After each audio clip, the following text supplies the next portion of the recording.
Hey there, welcome to a snowy little afternoon out here in the garden. It's warming up. It's actually going to be quite warm today, but I'm still waiting for the snow to melt, so I thought it'd be a good day to start a few more seeds. And I wanted to share with you what seeds I'm starting now. So I'm right at about, well, it's about 6 weeks now until my last frost date, technically. Of course, that's not exactly, set in stone, but I'm in zone 7B, so I'm about 6 weeks-ish out from the last frost in my area. So it's time to really get started on some of sort of the more flowers and decorative plants. I went ahead and put all my tomato seeds in their seed cells and got them started last week. So started all those at 8 weeks. And then I'm gonna do another round of kind of like decorative flower type plants, things that I just wanna have to add a little bit more color and interest into the garden. I've talked a little bit about this, but I'm going to be doing a lot of direct sowing when it comes to summer annual flowers. All of my kind of like squashes, cucumbers, all those kind of plants, you can start them indoors, but they usually do better anyways if you start them outside, direct sow them. I find it doesn't really give you that much of a jump start, and for me it's just a matter of space really, that for this year at least, I'm not going to try to start anything indoors that I can direct sow. So if I can direct sow, it's getting direct sown. But there are some flowers that if I want to have them from seed for my own garden, from my own seed starting, I've got to get them started now, and I've just got to start them indoors, and that's what we're focusing on. This is probably gonna be maybe my last round of seed starting. I may go ahead and do another round of herbs like basil and that sort of thing next, but for now let's talk about what I am getting started. I have a whole bunch of pincushion flowers that I have in the refrigerator right now, seeds like cold stratifying, so I'm not going to start those, but let's get into these seeds here because I've got Coleus. I've got just like a whole bunch of fun stuff. All right, so I'm just gonna film this outside because I feel like the sound is better outside. It's nice to actually get outdoors on a day like today. I'm gonna try not to get my seeds too wet. So as I said, I'm gonna do some more herbs, and I'm gonna do some pincushion flowers, some things that are cold stratifying right now. Oh, something's spilling. Oh no. Uh-oh, okay, wait. You know what that is? That's my autumn. This is my autumn torch amaranth. Oh no, that I seed saved myself and it was tilted sideways and some of it is spilling. Well, I bet I'm gonna have a bunch of amaranth growing on the ground out here. That'll be pretty. This is one of the plants that I'm gonna start early. These grow pretty fast, and honestly, I could probably direct sow these if I wanted to just outside, but I'm gonna start a few inside in some of my larger seed cups because I know they're gonna grow fast and I know they're gonna get big quickly. I actually started some of these from seed in the middle of the summer last year and they did great. But the autumn torch is like this really big, beautiful, kind of like the Hot Biscuits amaranth, where it's got those big amaranth heads and they're kind of like a brown yellowy tone. Super, super pretty. I really enjoyed amaranth last year. I really only grew it for the flowers, just for the decorative purposes, but of course you can grow amaranth as a bit of a like a grain. So, you know, who knows, maybe this year I'll have enough that maybe I'll try to harvest them and do something with it. I'm going to do a few different varieties and then maybe collect the seeds from them again, because this is one of the easiest plants to harvest your own seeds from, honestly. Last year I did a little bit of seed saving, sort of started to dip my foot into the whole process of seed saving, and I'd love to do more of it. And amaranth is just a great one to do that with. But this is the burgundy amaranth, which I thought is pretty. A similar shape. The autumn torch kind of has this similar shape as well, where it's sort of like a column. Really pretty. So we're gonna do some of that. I think did I have any other amaranth mix? I think that was the only amaranth. Those are the two amaranths that I'm gonna get started. Yeah, I'm gonna put all my basil back here because I'm just gonna do a whole other probably video where I talk about basil. I'm gonna start some agerantum Adrantum, I think that's how you say it, High Blue Tide. It's just a pretty classic. They have those little fluffy blue flowers, very, very pretty. They're supposed to be deer resistant, and I definitely need to get my deer resistant plants going in this garden. Deer are gonna be a huge issue for me.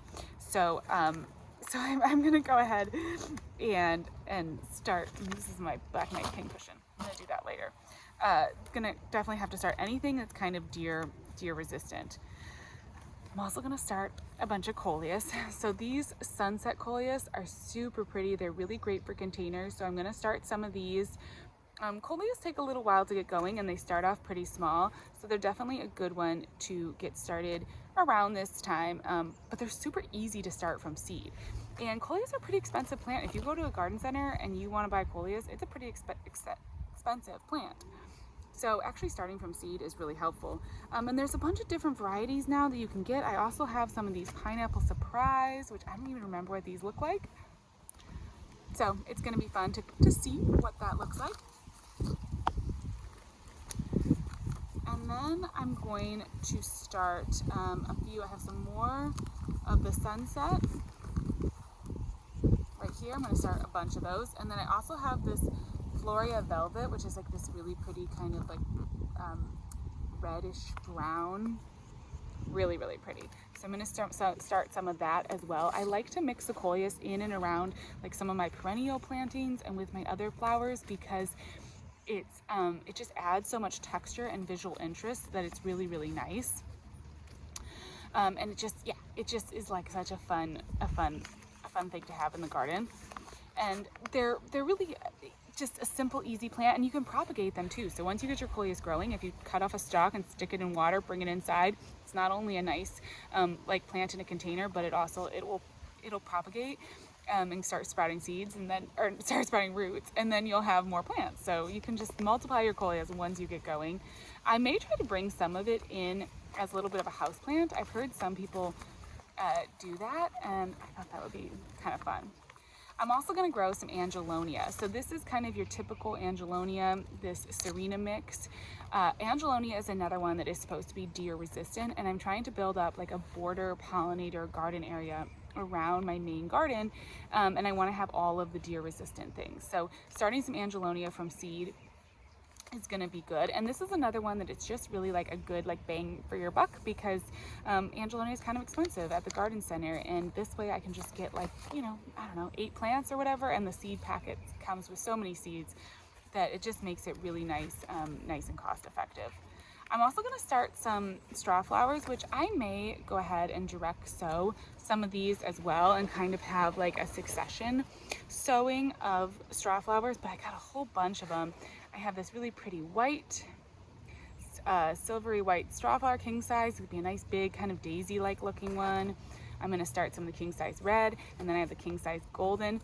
And I actually got another mix of straw flowers that I didn't bring out the seed packet, but I have a couple, like a dwarf mix, a tall mix. I have another mix of just multicolored straw flowers. So I'm going to have to, I'll go in and probably decide, you know, maybe divide up, do a couple of each of these to start with. And then once we get into the actual garden year, then I'm going to go ahead and resow more. I want to have a couple of actual beds of cutting flowers this year. I've never done like full cut flower garden kind of beds, and so I want to do a couple of those. Then I have this Watchman black hollyhock, and it's recommended to sow this outside, so actually never mind, I'm just going to direct sow that outside. That's what I'm trying to do this year, as I'm realizing that I only have so much space. When I see something like that, it's recommended to direct sow it outside. In zone 7B, I've got a nice long season, so I'm not even gonna bother starting that inside. Ooh, here's another. I bought so many straw flower seeds this year. Copper red, isn't that pretty? That looks really nice. Rustic color. I really like these like red, rusty colors. I just think they're so pretty in the garden, and they just, are so nice in the summer, and then they just translate really well into fall. Oh, I have another Coleus here. This is the chocolate covered cherry. I believe these are like a little small, more kind of trailing Coleus, and then they have like a trim of green around the outside, and they're really nice. I don't have any specific places in mind for the Coleus. other than in containers, and then just in and amongst my other kind of like plantings. I went ahead and bought a second thing of the Serena mix of Angelonia, so I'll probably save this one and do some direct sowing. I don't know, it says to start indoors, but I may try to direct sow some. Again, I have such a long season that I can sometimes get away with doing some of that. I also have this hollyhock that, this one is, let's see, this is the Creme de Cassis, really, really pretty. That one is like, it's kind of like purple with this like cream color around the outside. It's really beautiful. And you know what, I'm just gonna start a couple of these indoors, because, you know, even the things that you can start ahead, if you want to have a little bit of that like just variation of bloom time and stuff, sometimes it's kind of nice to start some things inside and just give yourself a little bit of that buffer space. So the rest of this I have here is just mostly basil. And then as I said, I'm going to do a whole tray of herbs. So I'm just going to save those for the herb tray. Now, if I have space, I may start some of these. This is a really interesting plant. So this is a Clancy potato. So it's actually a potato that you can start from seed. Grow potato from seed. Usually you get the seed potatoes that are actual potatoes, which I'm going to be doing some of those. These are kind of interesting. So it says it has small 3 1/4 to 1 1/2 inch creamer potatoes that are both round and oblong, mix of shades of yellow, rose gold, red. Interior is pale yellow to white. You want to hill these to increase the harvest.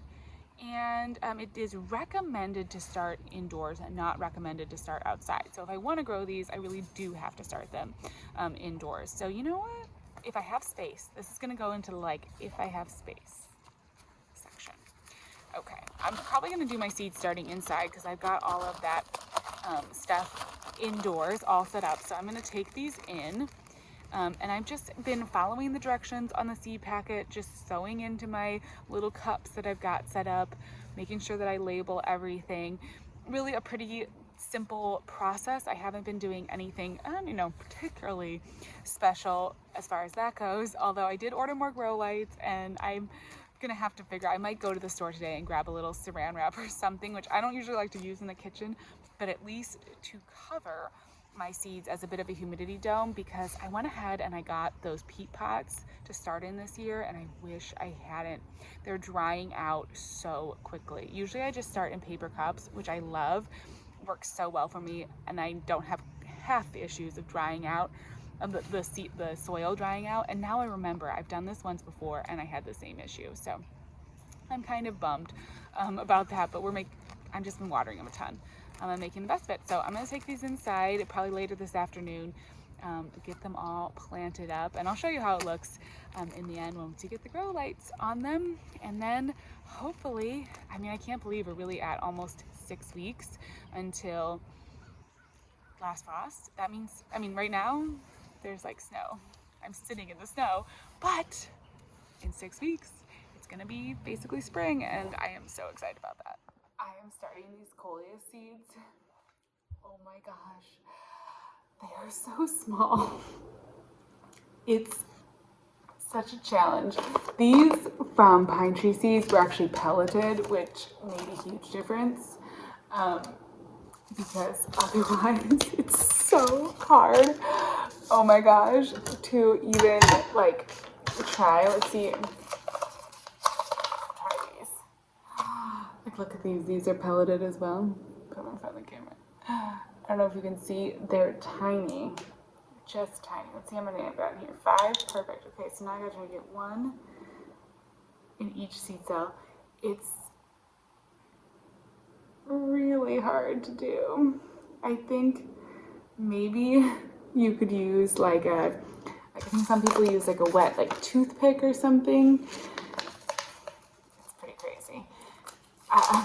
We're doing a lot of small seeds.